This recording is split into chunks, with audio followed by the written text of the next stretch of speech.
Yeah. Uh, okay. If you grew up in or around Louisville, you may recognize the this photograph as Spring Mill Park in Mitchell, Indiana.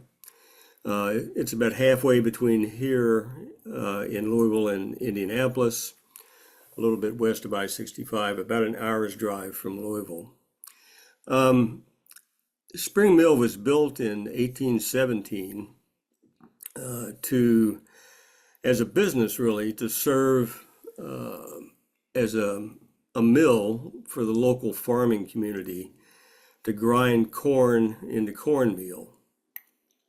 And today it is one of only 50 surviving, functioning, water powered grist mills in the United States. Um, it's gone through many renovations over the last 200 years. And this particular photograph was taken in 2023, just a year after it was last renovated during COVID in 2022. So let me just do a brief explanation of what you see here in this photograph. The creek that you see in the foreground is the water is the water source for the mill. It emerges as a spring from a cave about 200 yards upstream to the left in this photograph. Most of the water is then diverted into a wooden flume that you see running across left to right across the middle of the photograph that sits on rock pillars. And then spills onto a 24-foot tall, 4 feet wide water wheel to operate the mill. Okay, Joe, you can go ahead and get rid of the screensaver, please. So when I was a kid, between the ages of about 6 and 10 years old, this place, Spring Mill Park, was a favorite family day trip destination for us. During the spring or summer or fall, if there was a nice weekend coming up and we decided we wanted to go to Spring Mill, my mom would make sandwiches and make some of her patented German potato salad, and we all piled into my dad's 1952 DeSoto. And if you were born after 1960, you probably don't know what a DeSoto is, but it was a make of car that was discontinued in the 60s. And it had no air conditioning and no seat belts. Seat belts didn't happen until sometime mid 60s. But my dad's guilty pleasure was always driving too fast. Everywhere we went, he exceeded the speed limit. In fact, he thought of the speed limit as more of a suggestion or maybe a speed minimum. So, much to my dad's delight, on these trips to Spring Mill Park, my dad discovered a very hilly shortcut to Mitchell, Indiana, and it was maybe 5 miles worth of road, but the hills were like this, and he loved to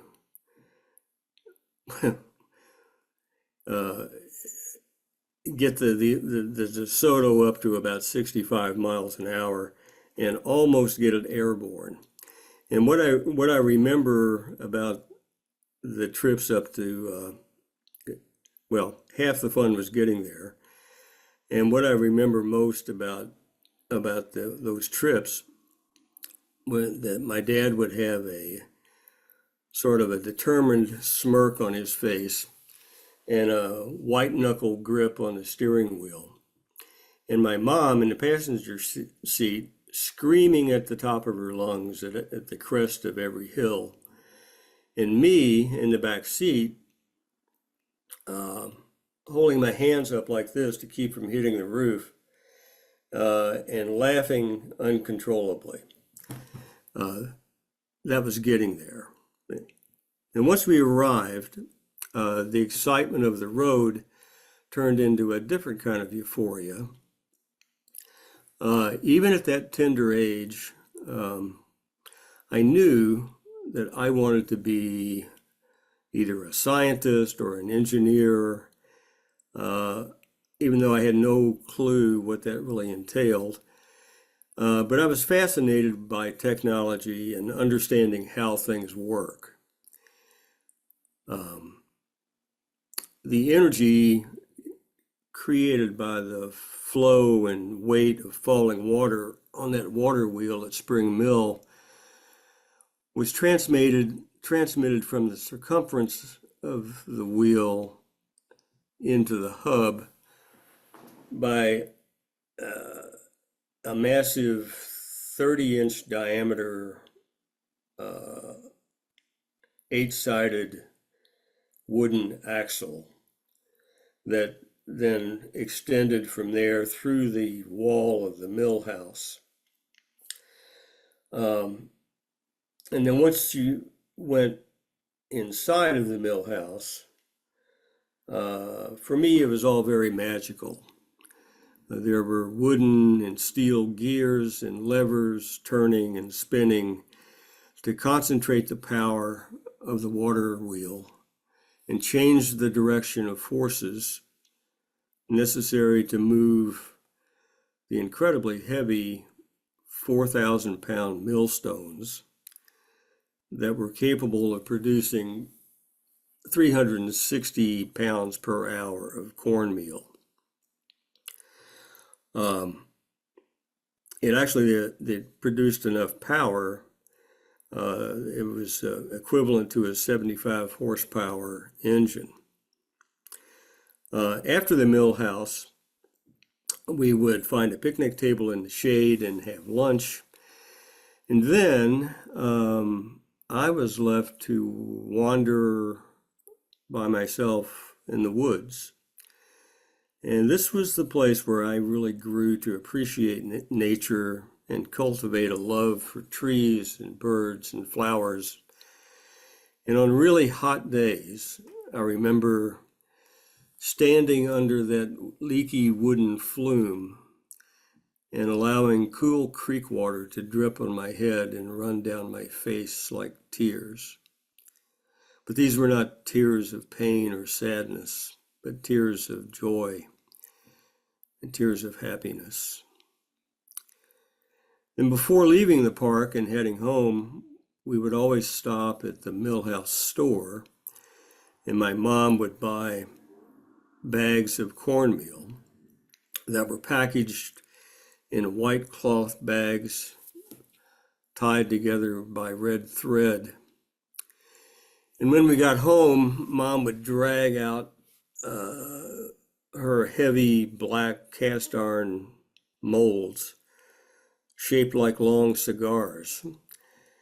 And soon our little house in St. Matthews was filled with the smell of cornbread. And I loved to slather them with real butter until it dripped off my chin. And that was my second anointing of the day, one with water, the other with butter. Those were fun days and great memories. But you're probably wondering what it was that caused all these memories to come back after lying dormant in my subconscious for so many years. Well, it's not a what, but a who. And it was the writing of Alan Watts.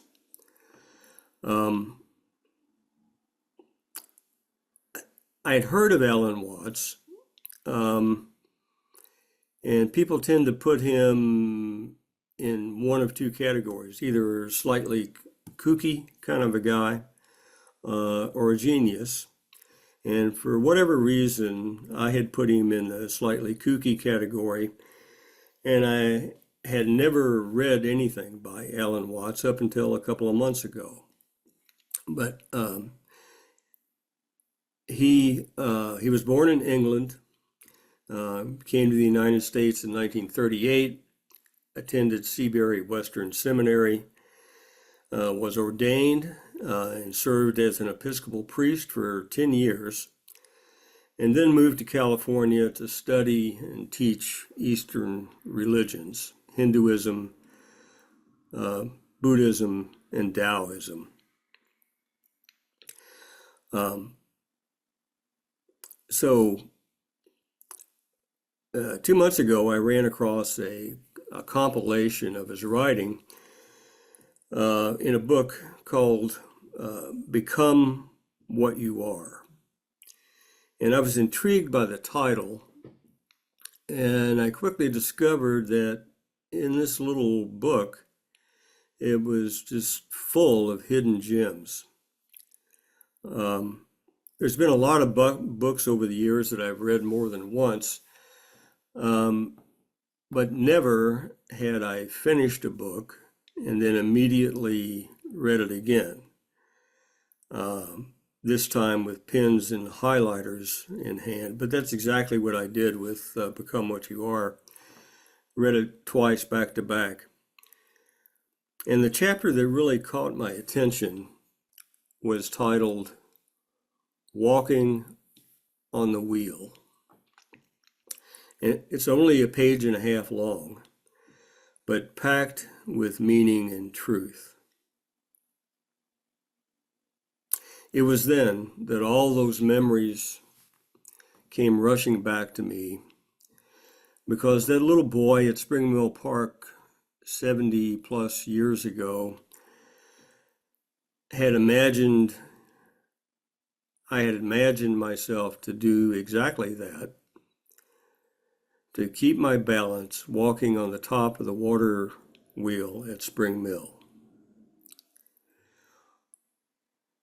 Watts sees walking the wheel as a metaphor for life, how we meet life each moment as the wheel rises beneath our feet and the past descends behind us. In order to understand Watts' perspective, we also need to have an understanding of the difference between Eastern and Western concepts of time.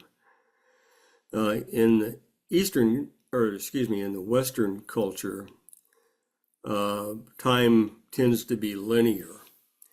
If we can imagine ourselves on a train, and where we're standing on the train is the present moment.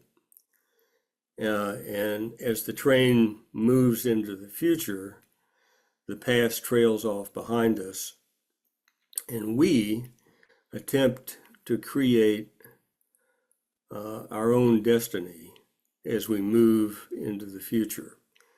So it's us trying to be creative with the future, to try to create a future that pleases us, our family, our country, our planet, and to reshape it the way that we think it should be. In Eastern culture, on the other hand, time is circular, or more of a spiral. In this point of view, we are stationary, and the future comes to us. And so we need to be ready to receive and to react to whatever it is that the future is bringing to us. So as the wheel turns under our feet, time passes, an hour, a day, a week, a month, a season, a year, a lifetime, a death, a resurrection, or an incarnation. Or maybe in a more natural sense, we meet our life in each present moment,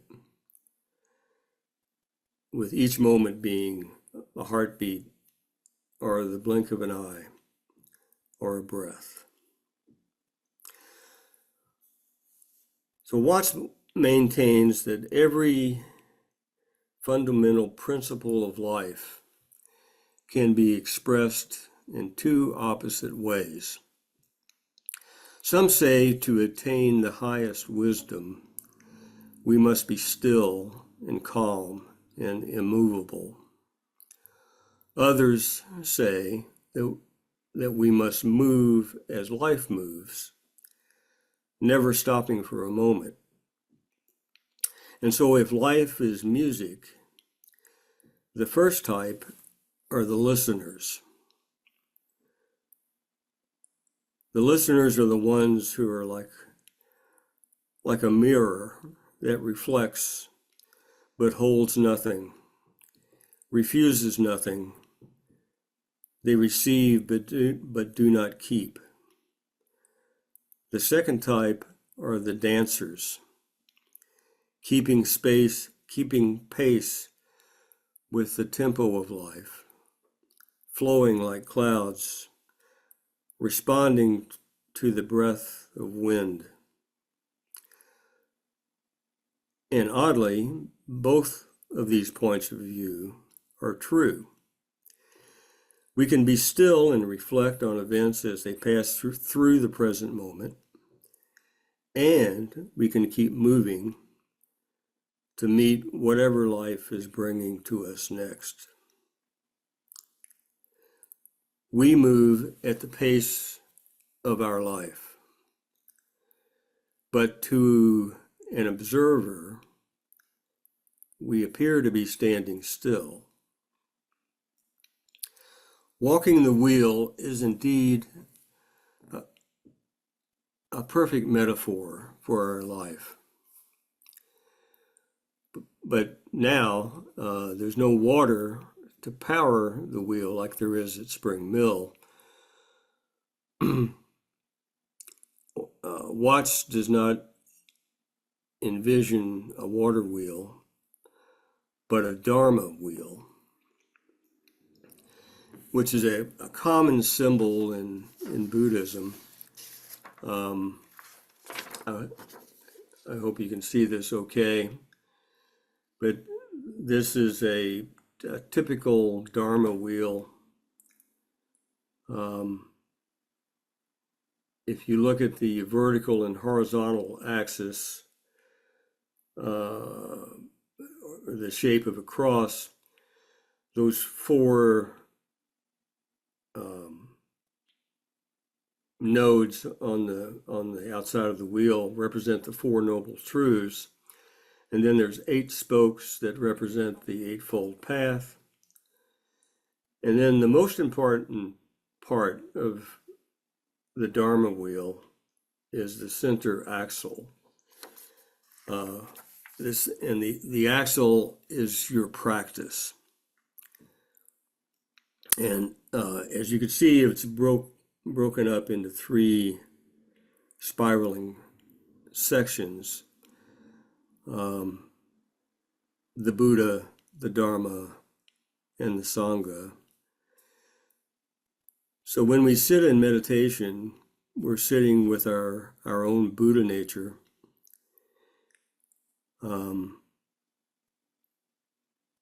And we have teachings like this, where we learn from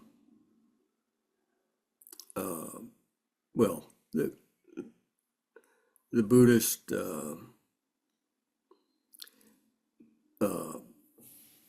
like to think of everything in creation is part of the Dharma, and we have lessons that we can learn from everything in creation. And then the Sangha is the community. And so That's the same sort of thing that we have within Heart to Heart.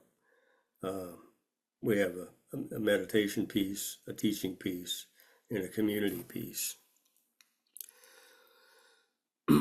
So standing at the top of the Dharma wheel, we are in the present moment. Then once we start walking, and the future rises to greet us with each step, it is not easy to maintain our balance. If we walk too fast or reach out for something coming toward us, we take the risk of falling face first into the future. If we walk too slow or try to hold on to something in the present, we risk falling backwards into the past. We cannot cling to the moment or get ahead of ourselves without losing our balance.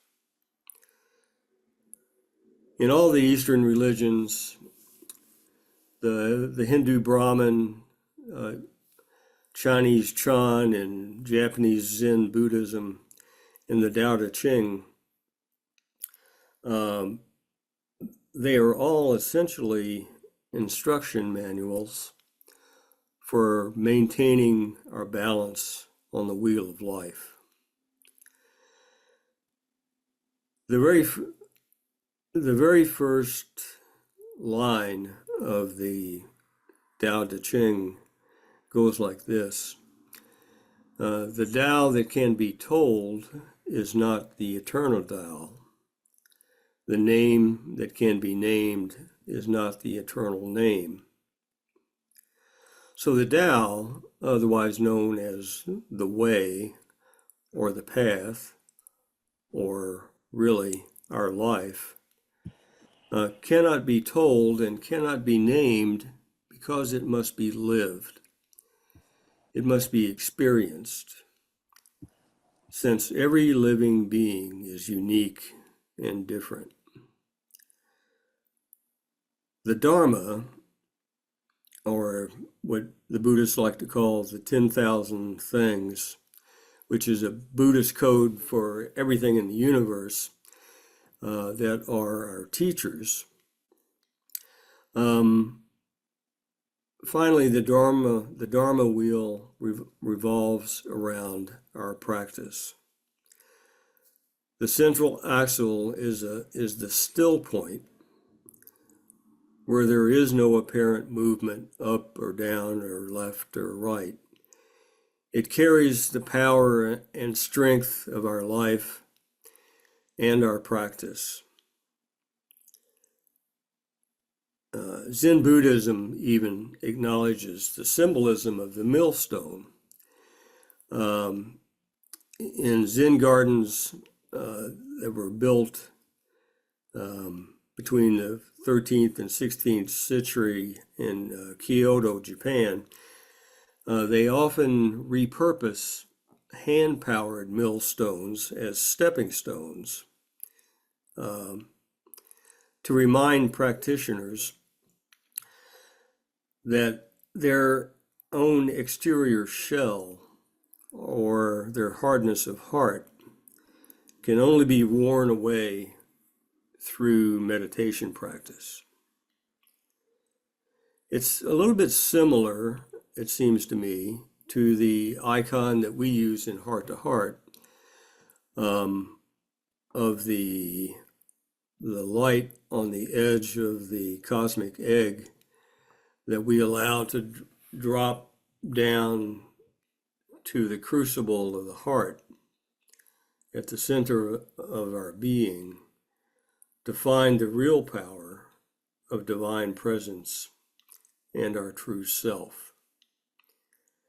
As Merton says, at the center of our being is a point of nothingness, the pure glory of God in us. This is our life. And finally, from the series of songs that we played at the opening, what I wanted to say about that is that there are endless expressions that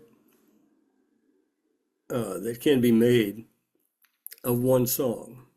And the same sort of thing is true with the one life. And each one of us is a different expression of the one life. So I want to end this with a question to leave with you that you can work with today or sometime later, whatever you want. But the question is,